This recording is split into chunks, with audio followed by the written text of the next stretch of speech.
Welcome to the Central Seminary Podcast. Thanks for joining us today as we discuss biblical and theological issues relating to life and ministry. This podcast is a ministry of Central Baptist Theological Seminary in Plymouth, Minnesota. To learn more about Central Seminary, visit our website at www.centralseminary.edu. My name is Jared, and I'll be your host.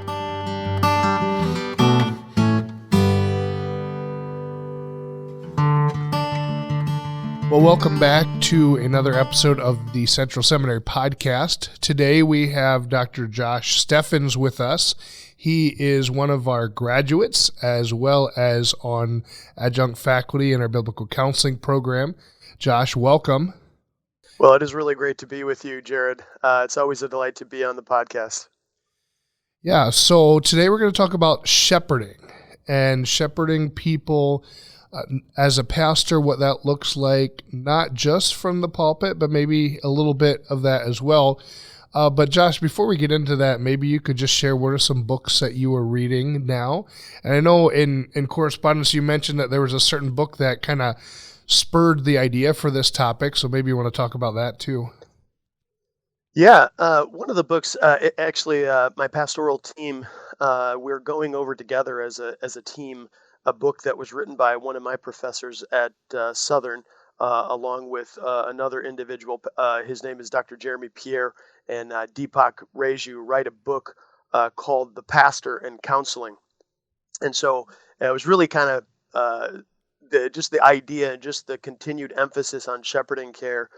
There was a statement that he made while we were walking through one of the early parts of the book in chapter 1, and that really just kind of stirred my heart again. He made this statement. He said that sometimes we're more bothered by the thought of people leaving our church than we are by the thought of people hurting in our church. And that really just continues to just be the heartbeat, I think, of our pastoral team here, as it is the heartbeat of many to want to care for your people, but yet sometimes it gets sidetracked a little bit.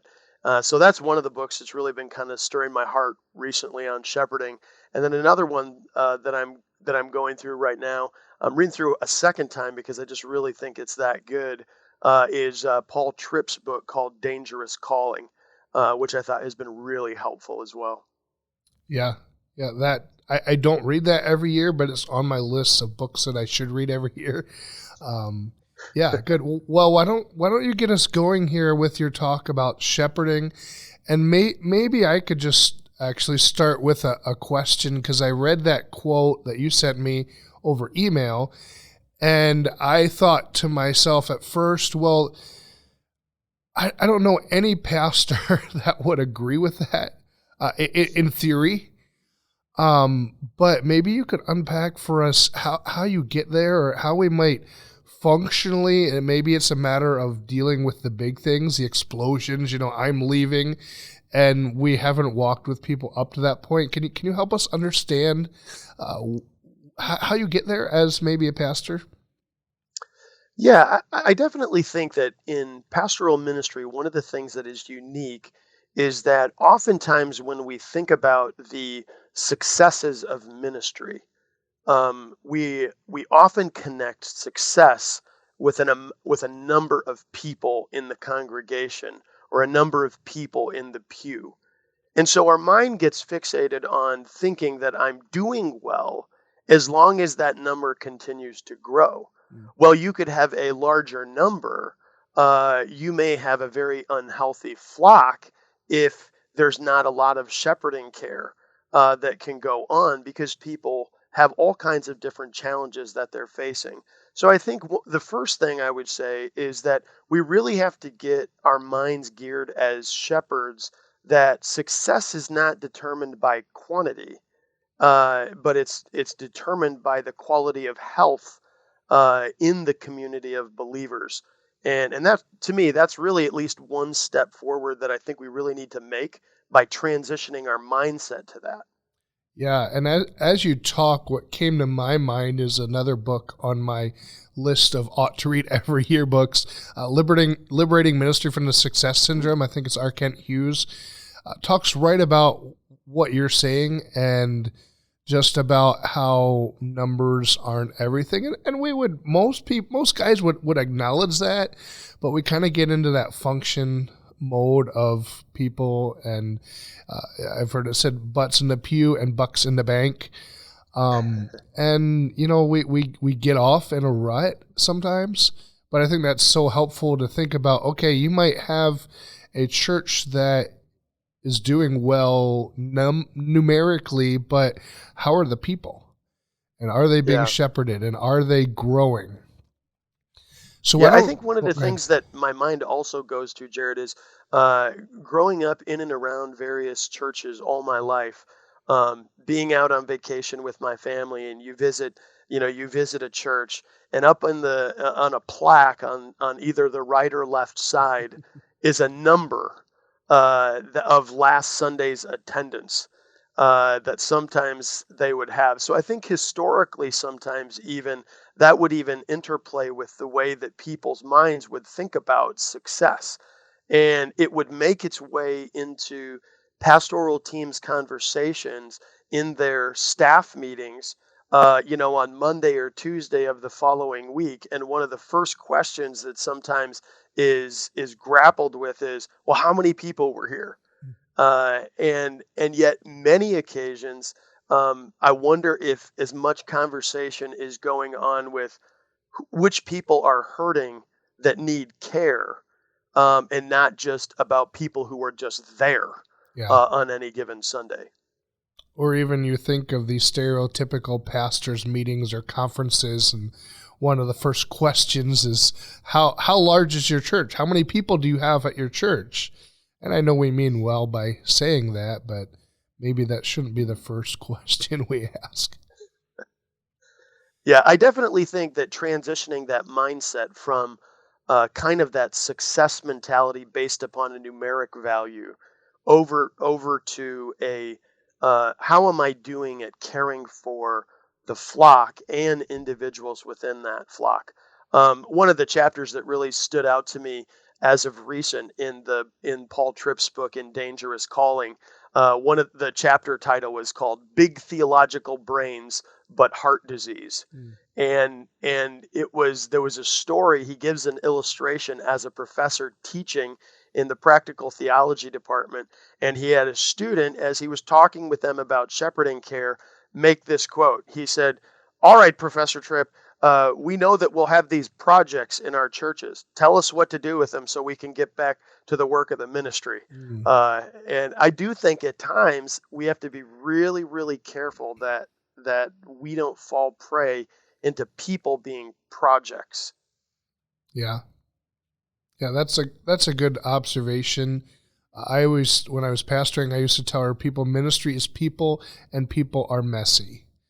And we got to get used to that. And if we want to hide the mess, chances are we're not really going to meet people where they are and help them.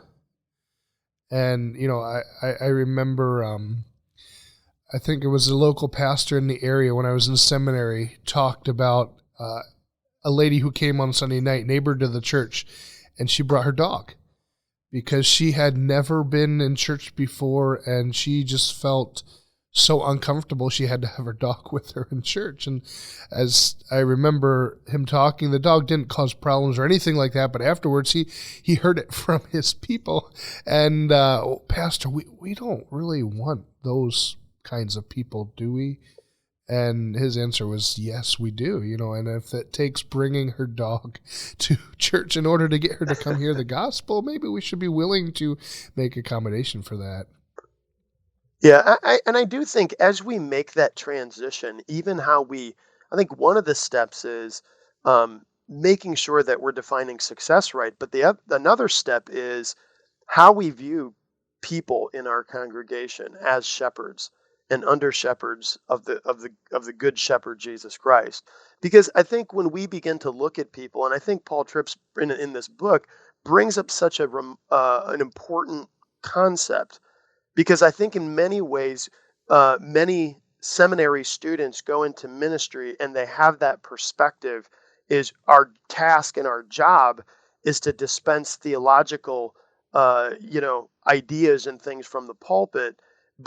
And of course that's true, but it also brings that theology to precise application to people's struggles and suffering in ways. And the pastor has to do that kind of shepherding with a mindset that when he sees hurting people, that these are image bearers of God, and these are people who are hurting and suffering that Jesus really loves.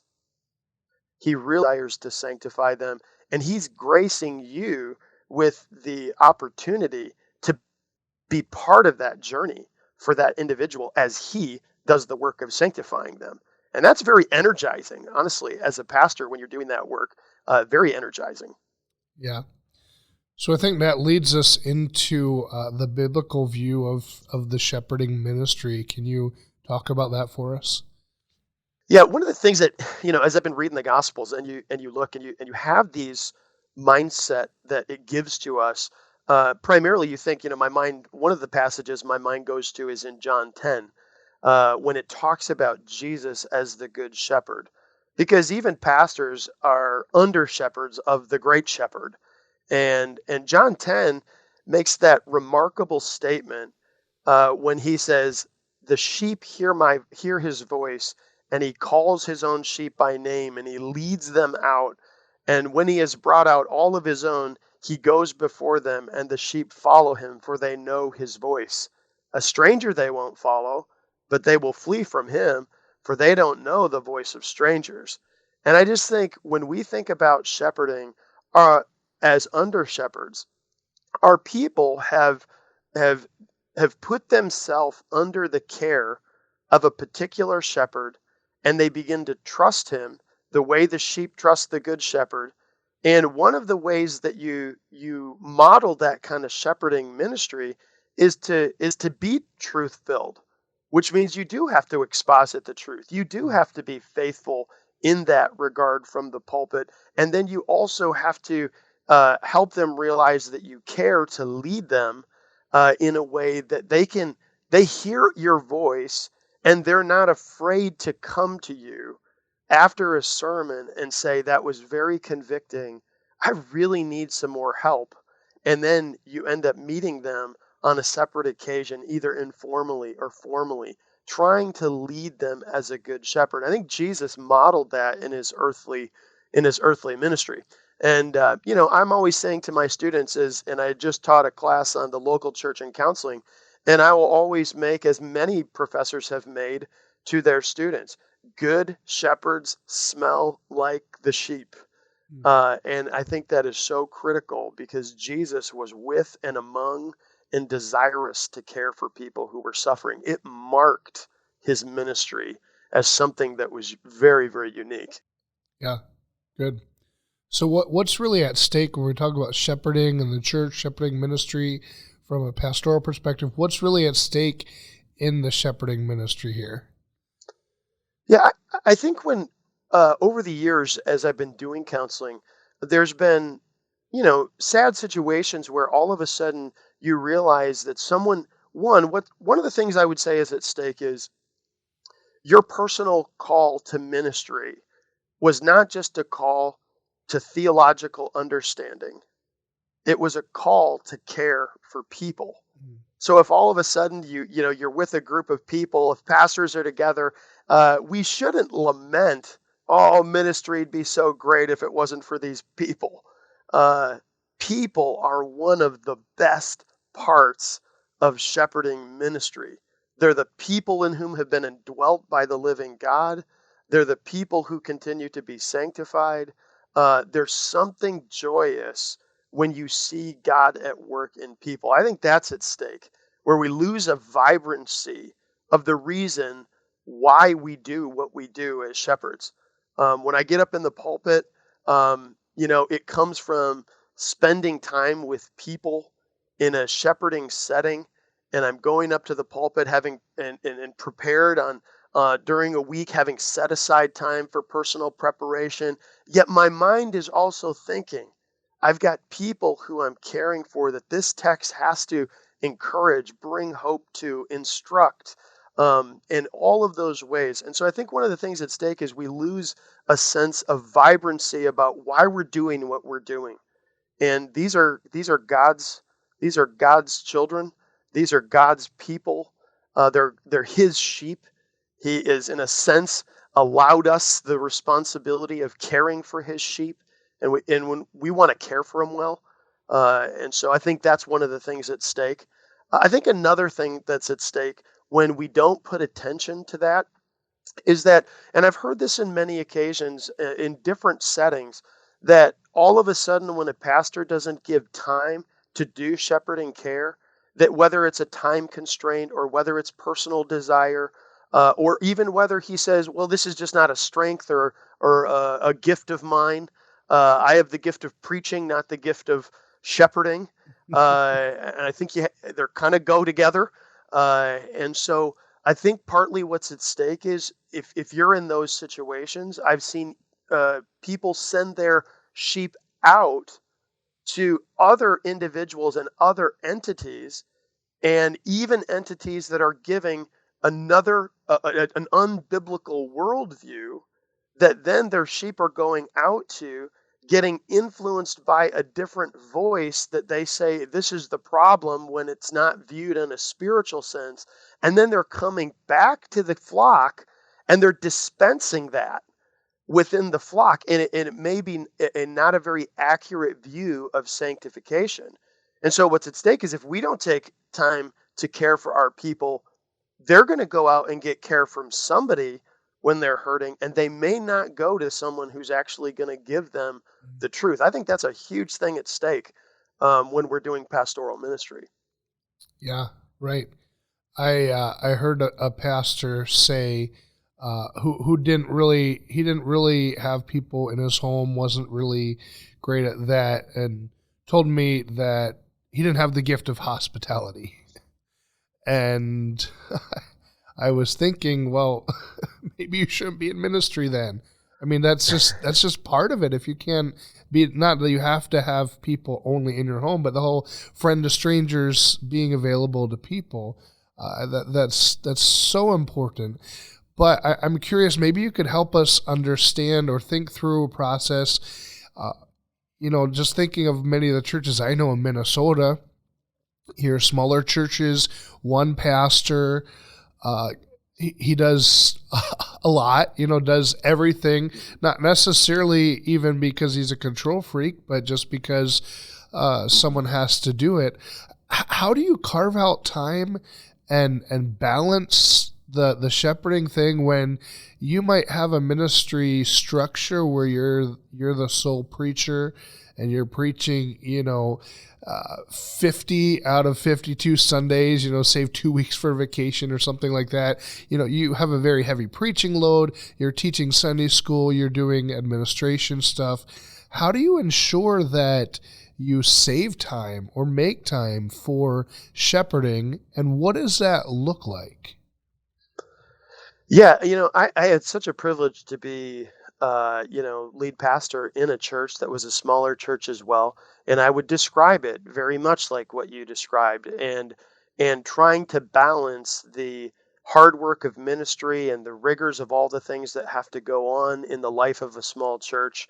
And so I think one of the things that we have to remember, one, even as if you're pastoring a smaller church, is, God did not call you to do this for everyone that you come across, but He has called you for sure to do it for the people within your congregation.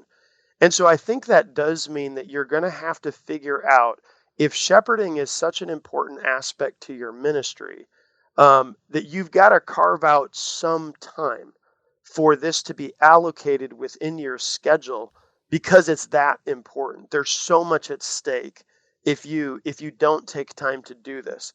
I don't think, I think every pastor's capacity of being able to do that. I think early on in ministry, as I was learning how to preach every Sunday, praise God, you do get faster at the process, but on the early side of it, you might be there going, it's taking me this amount of time. Uh, you have to carve out some time. I think one of the better ways that I have been able to do that is to set aside, whether it's a half a day that I'm going to focus on shepherding care and communicate to the body. Hey, I want to be available. Here's one of the days that I'm going to set aside for this. I was very thankful for the people in my congregation, and still are for the ones that I'm shepherding now, who are desirous to get help and are willing to accommodate when I'm setting that time for shepherding care aside. And I do think we have to compartmentalize. I did it the other way where I tried to sprinkle it through the whole week, and I don't know if that was as successful or helpful. Okay. It always brought a level of pressure to another situation. So I've really found it helpful to kind of mark a certain amount of time, whatever that time is for you, communicate that, try to put those informal times that you're going to meet together, but be deliberate about it. Be intentional about people who are hurting. And that's one of the ways that I think that a smaller church pastor can realize, okay, I'm gonna take and help people, but I can only fit so many in, and God recognizes that you have limitations, but He is pleased when you're just trying to take one little step, trying to help one other person and shepherd them in that way. I think that's a good way to kind of think about it. And as God gives you more opportunity, you might have more in one week than another. You can fit those in. And then the second thing I would say about that, Jared, is really work hard, even if you're a small church pastor, to train people to care for one another. Yeah. Get good books in their hand, like Stuart Scott just came out with a small devotional book, The 31 Ways of One Anothering. Ed Welch writes a book called Side by Side. Yeah. And train your people how to care for one another so that you begin to start developing a small nucleus of people who you are comfortable with as a pastor to offload some of that because you know you've trained them and they're going to give them godly biblical advice that comes from the truth. And that's going to really be a blessing to you as a pastor versus bring you the pressure of being the guy who has to do everything and this is just one more thing. Yeah. Because people they are going to take time, but it's important for us to take the time for them. Yeah, I think that's so important.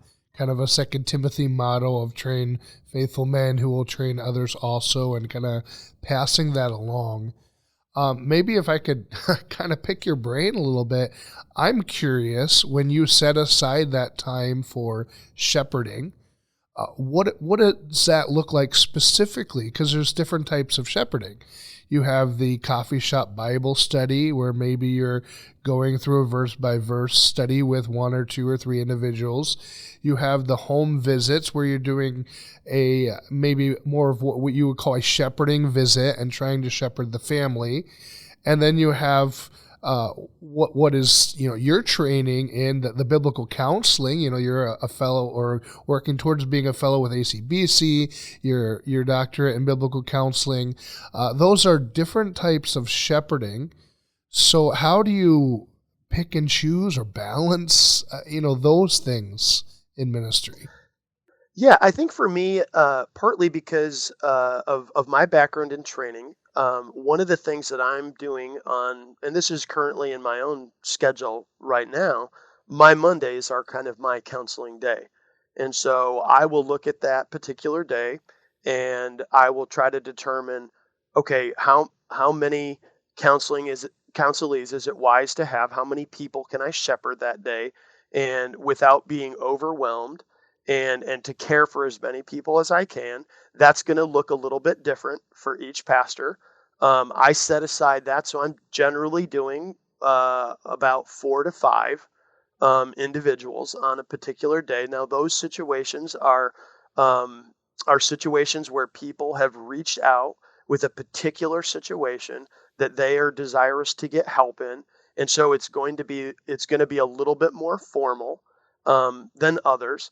But so that's kind of what my Mondays look like, where I'm setting that kind of carved out time to care for those individuals.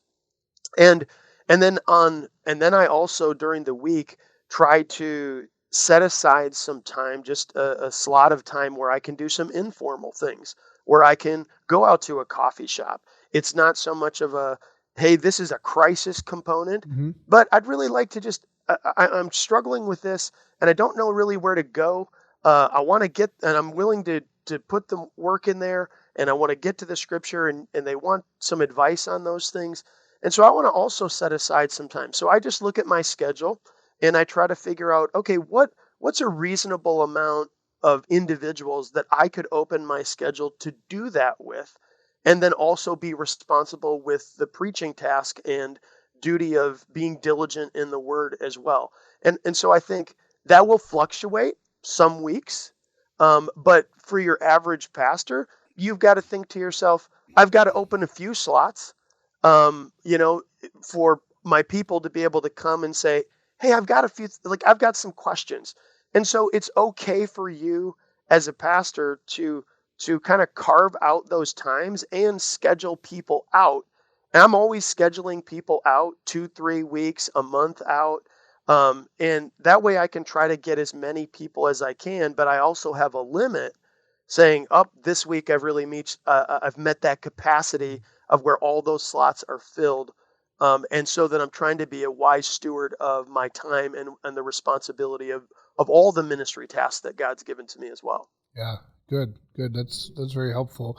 How do you handle the anonymous meeting, Pastor? Can we meet sometime this week? Yeah, one of the ways that I try to mitigate that a little bit is I really work hard at it when someone comes to me like that.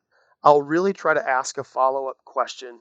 Also, for two reasons. One, I don't want my mind to go to places that it shouldn't go, thinking Mhm. that there's a conversation that is going to ensue from this individual when it's really just a fear or anxiety, wondering what are they going to say to me, what other challenge is going on that I don't know about. Yeah. So one of the things I do immediately when somebody asks me that is, I need you to tell me I need you to give me a little brief understanding of what you'd like to meet with me about, so that I can determine what priority level that is. If this is like a big need and this is something that I need to meet, I want to try to carve out and set aside time. And that might mean I add a slot because this is something really important going on. Now, of course, that brings up a challenge. Every challenge is an important challenge, but we're in ministry, we're balancing many challenges at the same time. Yeah. Okay. That's really helpful. I'm curious. Furthermore, how do you handle someone whose schedule doesn't mesh with your time slots? Do you ever change it up on a certain week so that you can have different times, or uh, how accommodating do you try to be with people? Well, yeah, I mean, there's always a challenge. People will come to me at various times and say, uh, I really need your help, and Sunday afternoons are what work for me. Or, Tuesday night, that's the night that I have free. Um, and one of the advantages of setting aside a time, like for example, a Monday that I'm opening slots up, Mhm. is they know that I'm legitimately taking time to care for people, and I'm carving out those moments to care for people in moments like that. And so I can say to them, well, I recognize that that's a little bit of a difficulty, um, and so I'll try to be as accommodating on my Monday as I can be if it's morning or evening. Um, but I really have to stick with that particular time frame that I've carved aside. And here's what I found. I think sometimes we're afraid that people will say, "Oh, man, you don't love me." But more times than not, what I've found is that when people are desirous to get help, much like what they do if they have to go to the doctor or to the dentist or to any particular other venue. I don't know people who tell the dentist when they're going to get their teeth done or tell the doctor when Mhm. they're going to come in.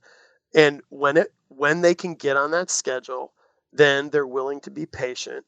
And God's people are really gracious people. When they know that you're trying to set that time aside, I have found that people have been really gracious and accommodating to that, knowing that I'm helping other people. They know that they're not the only one, and so I will kind of help them realize, okay, here's some ones on that might be able to work. But if you want help, this is going to take a bit of a sacrifice for you to carve out that time as well. And if that means you have to readjust some things, you may have to do that. Okay, good. So what are some things that you see that keep pastors from wanting to care for their sheep? Yeah, I think probably the number one thing when it comes to shepherding ministry that you'll hear many pastors say, especially pastors in a smaller church, because there is a weight that settles on the shoulders of a pastor who's responsive. He's the only pastor on staff. Is time, and that can be an excuse, but it's also a legitimate constraint as well.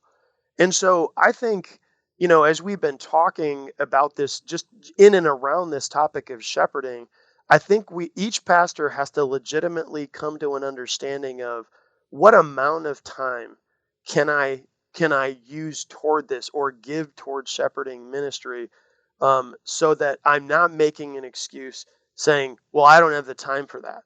I even try to honestly make sure that my people don't think that I'm so busy as a pastor that I don't have time for them. Even when they say things like, oh, well, how did your week go? If I were to constantly say, oh, it's just crazy busy and there's just one thing after another. If I communicate that over time, what happens is people's response is, well, I wasn't sure if I really should give you a call because I just know how busy you are and I didn't want to be a burden to you.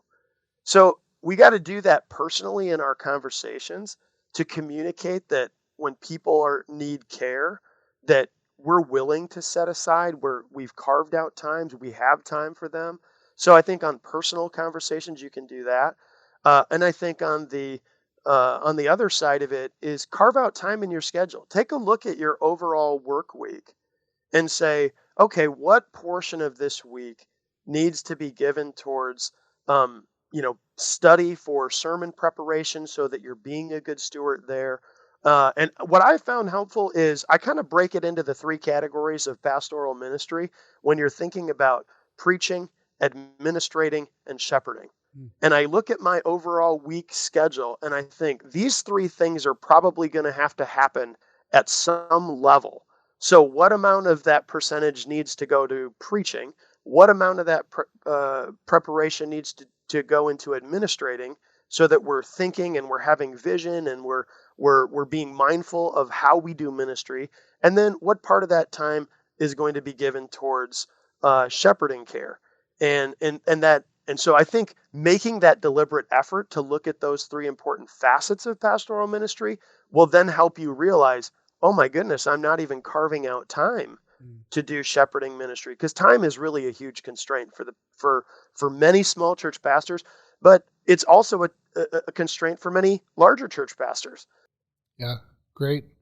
Yeah, and I think kind of just to add to what you're saying, I think one of the things that keeps pastors from caring the way they ought is just a misunderstanding of the shepherding ministry and responsibilities there. And, there are other perspectives. And, I've heard certain popular preachers even say that, people lock your pastor in his office and, put a sign on the door that says study, and, but the 40-hour-a-week studier isn't going to know his people very well. The guy who spends his or the most of his time and entirety of his time even in his office locked away with Greek and Hebrew, he's not going to be a great shepherd. And so we're not saying to throw out the expositional preaching and the time for study. That's significant as well, but that can't be the only shepherding ministry you do from the pulpit. And I think, Josh, Absolutely. You and I were even talking about that before we started, about we've all heard pastors say, well, I did my counseling from the pulpit. Well, yeah, but it doesn't always work that way. Yeah, I would definitely agree. And I would argue, if you're a pastor, if you're a pastor of any church and you're listening to this podcast, I would argue that your preaching and your exposition and your Bible study will be enhanced by shepherding regularly with your people Hmm. in a way that will make even your preaching even more vibrant because they recognize he's there to help me. You will even be able to say things. They know when you say hard things and things that God wants us to declare from the pulpit, that you're doing it out of love because they know you beyond that setting behind the pulpit. So I really think in that mindset, it will enhance. I've heard many, many pastors who are doing shepherding ministry on a regular basis, and every single one of them would say to me, "Man, this has enhanced my preaching ability Hmm. because you're starting to think, how do I apply this? What are the questions that need to be asked? What are the soul searching components that I really want my people's hearts to think about, reflect on, meditate over as they're going through their week?" And your people will be really appreciative of the time that you take, and it will enhance everything. I've heard that on so many occasions, and I've found that true to be as well personally.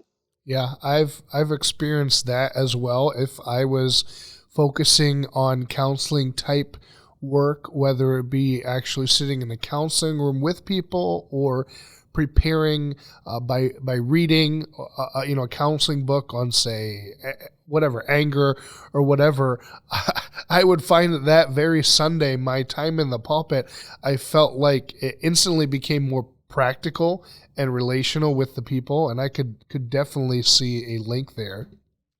hmm Yeah, I am. I love coming to passages, where we see Jesus care for people, and one of those passages that I really think is amazing is when Jesus was with his disciples and he comes to the man who was born blind. And as they passed by him in John 9, the disciples asked when they saw this man who was blind from birth, and they asked him, "Rabbi, who sinned, this man or his parents, that he was born blind?" Jesus' response is so incredible. And he says, "It was not this man, it was not that this man sinned or his parents, but that the works of God might be displayed in him." Mm. And I think that that is both justification and sanctification. Because this man was brought before the Pharisees, they drag him in, and then he asked the question to the Pharisees, "Well, do you want to be his disciples?" And at the end, Jesus comes back to him because he had yet to see who Jesus was. And this man, he puts his faith in Jesus. His life was transformed by justification, and it continued to be transformed in sanctification, so that the glory of God and the works of God could be displayed through them. When we see the people who are suffering and hurting and need care, remember, as a pastor, God wants to put his work on display. Well, how does he do that? Through the lives of people who have been indwelt by the Spirit of God. And that sanctification starts to permeate the life of the body. And this is what will generally happen when you're doing shepherding care. Another person who came to you for help will tell another person in your congregation, Mhm. "You really need to go to pastor. Like, he's going to care for you. Yeah. He's going to bring you to the truth. He's going to take time for you. He's going to be gracious with you." And through that, your people begin to learn you're desirous for them to have the works of God of sanctification in their life be shown and displayed in the life of the community. That's a really powerful element. Yeah. Good. So maybe you can answer one final question here, something that you brought up in the document you sent me. What do you do if another shepherd's sheep don't want to listen to their shepherd or don't want to get help from their shepherd for whatever reason, and they come to you? How do you handle those types of things? Yeah, I really try to be careful in this regard when I know I have another shepherd sheep that are desirous. Um, to get some help. Um, two things come to my mind. One, I don't want to jump to a conclusion about an assumption about another shepherd's work. Mm-hmm. Be really careful just because some other sheep comes to you for help that you don't immediately assume that the other shepherd's doing a bad job. Love is believes all things, and here's another brother, a minister of the gospel, um, and and there are many reasons. One of which is often the case is people want anonymity. They don't want to have their problems be known, and I'll even get this still as people come in for shepherding care. They'll ask me this question: isn't it going to be weird when I see you on Sunday now because you know all this stuff about me? They come with that kind of reservation right off the bat. And so there are reasons sometimes where they don't really realize that God put their shepherd there, and their shepherd may be desirous to care for them, but they've never gone to him in order to seek care, and he may give them some really good biblical counsel and biblical shepherding. And so sometimes they don't do that because they just want to stay anonymous. um, I really try to work hard at helping that individual then say we need to include their shepherd in the process along the way, even if I'm helping them. And maybe their pastor said, maybe their pastor even lined up for them to come with me because they didn't know how to handle that situation. I want to invite that shepherd to come in to the counseling room with me so that now he's learning how to shepherd his people better. And now the next time a situation comes up like that, he is then able to say, hey, I can help you, because now he's been given some exposure to how to handle a situation. So I do a lot of effort to try to involve the shepherd that is responsible for that individual soul and is supposed to care for them in the process as much as I can. Yeah, that's good. And that's kind of how I handle those situations. I had a few of them, and it usually came by email, request for counseling, and I had a standard email written that I would send back to everybody, and I just put in there, I will contact your pastor to let him know that we reached out, and this is not to dig up any dirt on you or whatever. This is just to let him know. And then I would write that pastor. If I knew him personally, I would call him up and say, hey, these people are coming to me. And in some cases it was, I tried to help them and it just didn't go well for whatever reason. If you can help them, great. Or in one situation, the individuals were like, "Oh, I never even thought about asking my pastor. I guess I could have done that." And we kind of went back and forth about that for a little bit. But I think it's really important that you let the pastor know, and even for that matter, if someone from the church across town shows up at your church on Sunday, it's really important. I always tried to have those conversations. I kept a good enough relationship with the pastors of the other gospel preaching churches in the area that I could text them and say, hey, just want to let you know so-and-so was in church on Sunday. And sometimes it was like, oh, yeah, they like to go visit a church once a year, a different church, just to see it. And other times it was like, yeah, we're having some issues there. Those things are so important, just to keep that good communication. We want to help other churches, but we also don't want to get involved in drama and cause more drama for a pastor. So I think it's important just to be open and honest. We're not trying to poach your people, but are you okay if I want to help them? And, let that pastor, let their pastor take the lead and do what you can. Yeah. And I would just say, and I know as we're closing up this podcast, just to remind those who have been called to pastoral and shepherding care kind of ministry, the mindset of the Apostle Paul, because it is a hard work and you are balancing many, many things in pastoral ministry.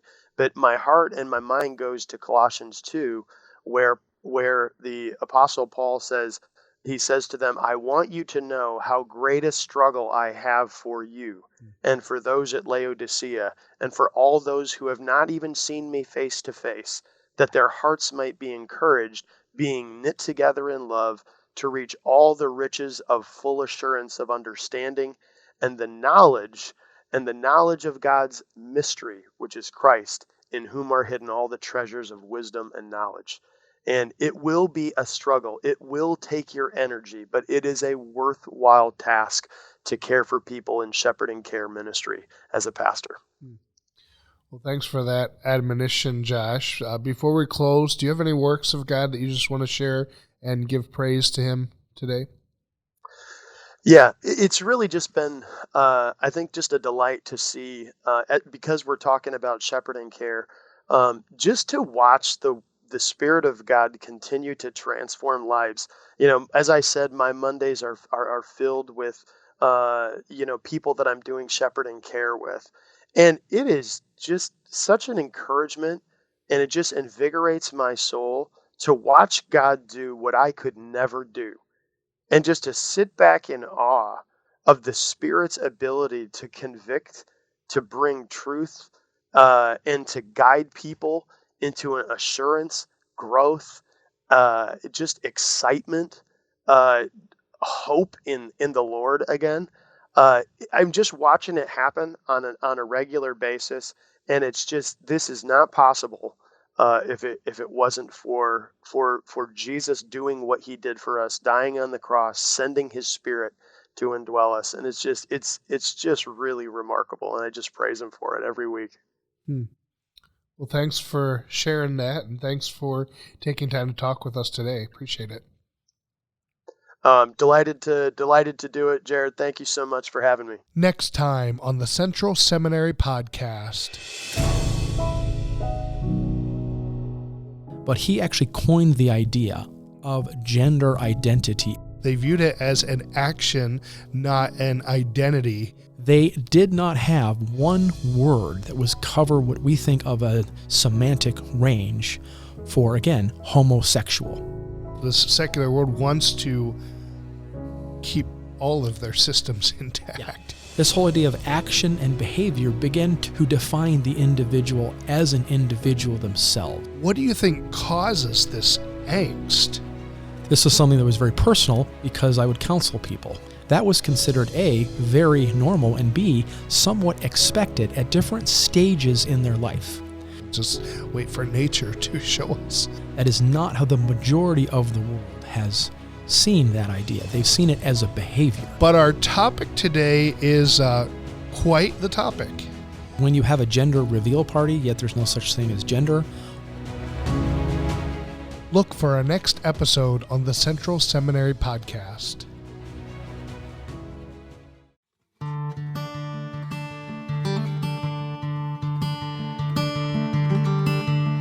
Thanks for listening to the Central Seminary Podcast.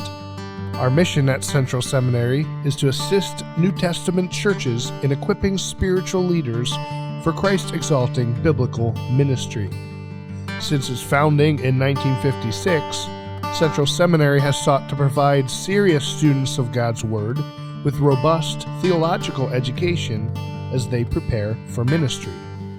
We have many graduates around the world who are serving in countless ways to spread the gospel and proclaim the name of Jesus Christ. Find out more at our website, centralseminary.edu.